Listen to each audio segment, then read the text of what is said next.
O firmware, ele também é composto por uma memória, ou seja, a própria memória ROM, quando compõe um firmware, ela também tem dentro dela uma memória de configuração, conhecida como CMOS, ou seja, a famosa CMOS.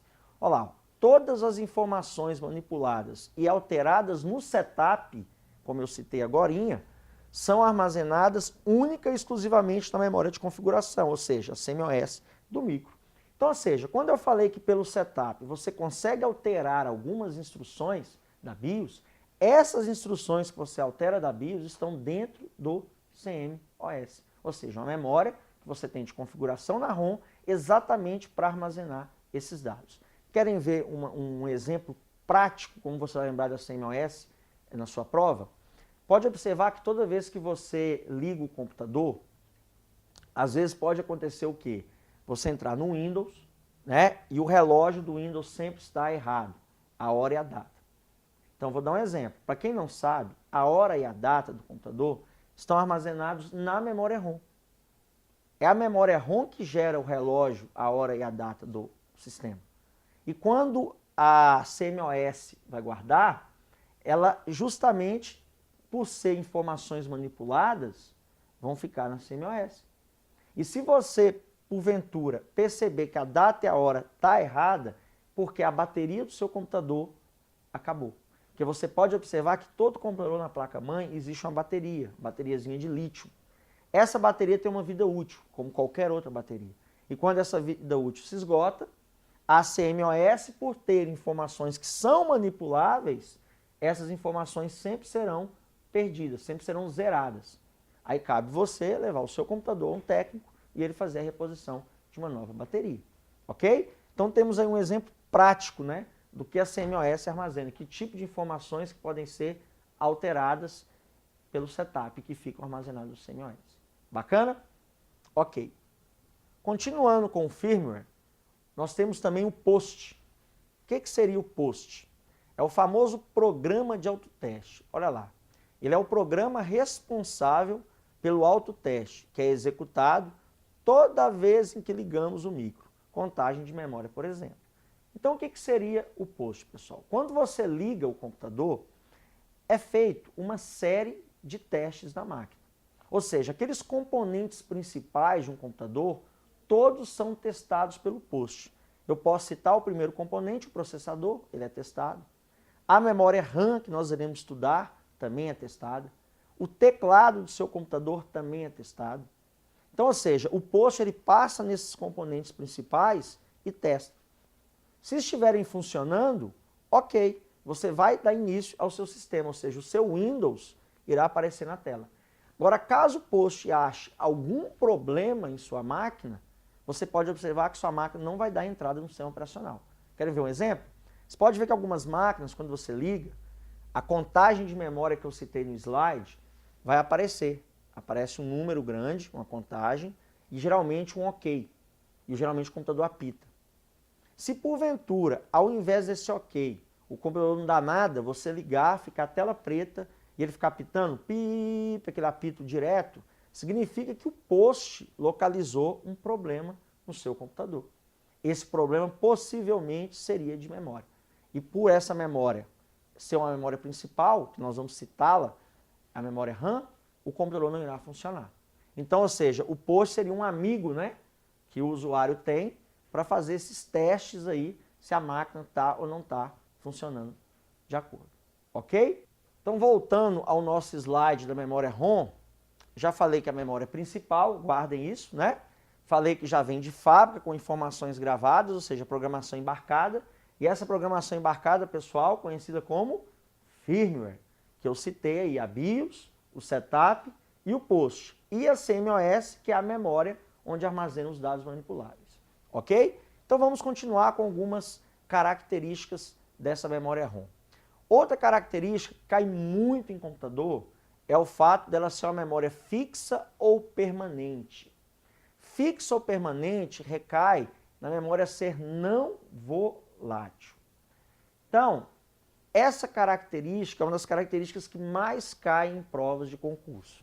O que seria uma memória não volátil? Ou seja, é aquela memória que quando você desligar o computador, ou seja, houver falta de energia no computador, os dados que estão armazenados nessa memória não serão perdidos.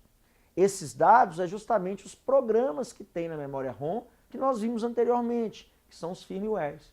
Então você poderia viajar, ficar 2 anos fora, que quando você voltar para casa e ligar o seu computador, o firmware estará de braços abertos. Ou seja, a memória ROM, mesmo estando desligada, não deu perda de dados do seu computador. Então, se essa memória consegue armazenar dados, mesmo com o equipamento desligado, nós conhecemos como memória não volátil. Então, muito cuidado com essa característica, que ela cai bastante em prova. Bacana? Então, vamos às próximas características. Depois lá, ó, memória responsável pela inicialização do sistema operacional. Também conhecido como carregamento do sistema operacional, ou então boot da máquina. Então, o que seria isso? Eu não falei que quando você liga o computador, a memória ROM ela age, através até do post fazendo os testes, a BIOS mandando as instruções? Então, quando ele faz esses testes, a memória ROM ele vai procurar o carregamento do sistema operacional, ou seja, um computador ele só funciona com o sistema operacional. Então, a função da memória ROM também é dar o comando para carregar o sistema. Vou pegar um exemplo de sistema operacional, o Windows, que nós iremos abordar no nosso curso. Então, quando você liga a máquina, para o seu Windows ser carregado, depende da memória ROM, porque a memória ROM que é a memória que vai procurar aonde está o sistema operacional. Está no HD, que nós iremos estudar, está na rede, está num pendrive. Então, a memória ROM procura, opa, o sistema está no HD, então vamos carregar. E esse carregamento do sistema operacional, cuidado que ele tem sinônimos. Eu posso falar que é inicialização do sistema, também é um exemplo. Posso falar que é um boot, é um termo muito técnico, mas também pode ser cobrado em prova. Então, quando te dá esses termos, carregamento, boot, inicialização, a memória responsável por isso chama-se memória ROM. Ok? Bem, voltando aqui, temos também outra característica da tecnologia atual que a memória ROM utiliza hoje. Hoje, a memória ROM ela vem com a característica chamada Flash ROM, ou seja, é a mesma tecnologia dos pendrives. Então, a memória ROM hoje, os computadores atuais, estão utilizando a mesma tecnologia que você tem nos seus pendrives, no seu cartão de memória, que a gente conhece como memória Flash. Qual é a vantagem de você ter uma memória ROM utilizando o sistema Flash? Vantagem para o seguinte, as memórias ROMs tradicionais, elas não poderiam ser alteradas. Então, quando você comprava um computador com memória ROM, as tradicionais, eu vou citar o modelo PROM, que é o primeiro modelo que saiu de memória ROM, se desse um problema, o técnico teria que fazer um reparo nela, tirar ela da placa-mãe e colocar outra no lugar. Olha a trabalheira que isso aí dava na época. Hoje não. Hoje, com a tecnologia Flash, através de um software, que pode vir num CD-ROM da placa-mãe, ou você baixar na internet, você consegue, através desse software, fazer alterações nessa memória ROM. Fazer alterações aonde, professor? No firmware.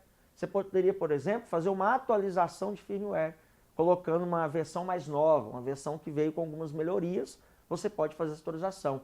Antigamente, anteriormente, nas origens, não poderia. Então, graças à memória Flash, ou seja, a tecnologia Flash ROM, você hoje consegue fazer modificações nessa memória. Ok? Isso é uma característica que, inclusive, olhando no slide, eu coloquei como uma observação, tá vendo? Atualmente, pode ser alterada através de softwares. Ok? Então, se você for julgar a questão por hoje ela pode ser alterada através de software. Ok? Fixamos? Poxa, é tanta informação para uma memória só, né? Muita informação. Não tem problema. Vamos fixar essas informações que eu passei através de questões de concurso. Vamos pegar aí as principais questões que cobraram sobre a memória ROM para você dar uma fixada em casa e não esquecer mais sobre a memória ROM. Então vamos lá. Fundação Carlos Chagas. A memória responsável em carregar o sistema operacional no computador é... Olha o que ele fez. Letra A, ele colocou a memória RAM. Letra B, colocou a memória ROM. Letra C, cache. E letra D, processador. carregar sistema operacional, inicialização do sistema operacional, boot. Qual é a memória que carrega, que dá a inicialização do sistema? Seria letra B, memória ROM. Então, uma questão tradicional de concurso, está sempre caindo nos concursos, e lembrem-se sempre, memória responsável em carregar o sistema operacional chama-se memória ROM. Então, a questão seria letra B de bola. Prova do Dom Sintra, mapa nível superior. Ministério da Agricultura e Pecuária nível superior. Olha lá, o componente, está entre aspas, o componente que tem como função primária preparar o computador para executar o sistema operacional é conhecido como? Então nós temos letra A, switch, letra B, BIOS, letra C, RAM, letra D, shell e letra E, ScanDisk. Bem, olha só, componente que prepara o computador para executar o sistema operacional. Se esse componente prepara o computador para executar o sistema operacional, ele está me dizendo que seria o componente que vai preparar para o sistema ser carregado. Então, para ele ser carregado, nós recaímos no conceito de memória ROM, que é a memória responsável. E qual é o componente ali da ROM que dá essas instruções iniciais? Está lá a letra B, BIOS. Então, vocês podem observar que, por mais que troque a banca, a ideia é sempre a mesma. Ele vai te dar a ideia de preparar para carregar o sistema, boot, inicialização. Então, recai nesse conceito de ROM. E nós sabemos que a BIOS faz parte da memória ROM, mandando as instruções. Ok? Vamos pegar aí concurso da Universa, TerraCap nível superior. Os componentes de hardware de um computador são controlados por um conjunto de programas conhecidos por Built-in Operating System, ou seja, o famoso BIOS. Esses programas podem ter seus parâmetros ajustados e gravados na memória permanente ou no firmware do computador. Para ajustar os parâmetros da BIOS de um computador, deve-se acessar o seguinte sistema. Letra A, gerenciador de dispositivos no Windows. Letra B, ferramentas do sistema, opção computador. Letra C, setup da placa-mãe. Letra D, acessórios, opção prompt comando. Ou letra E, gerenciador de hardware no modo de segurança.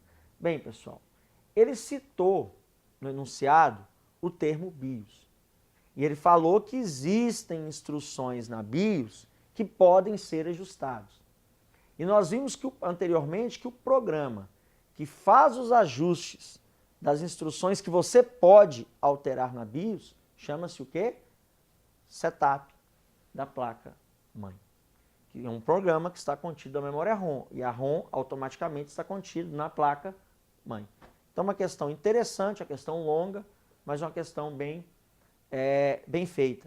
Então, a resposta, letra C, é o setup da placa-mãe. Está vendo a ideia?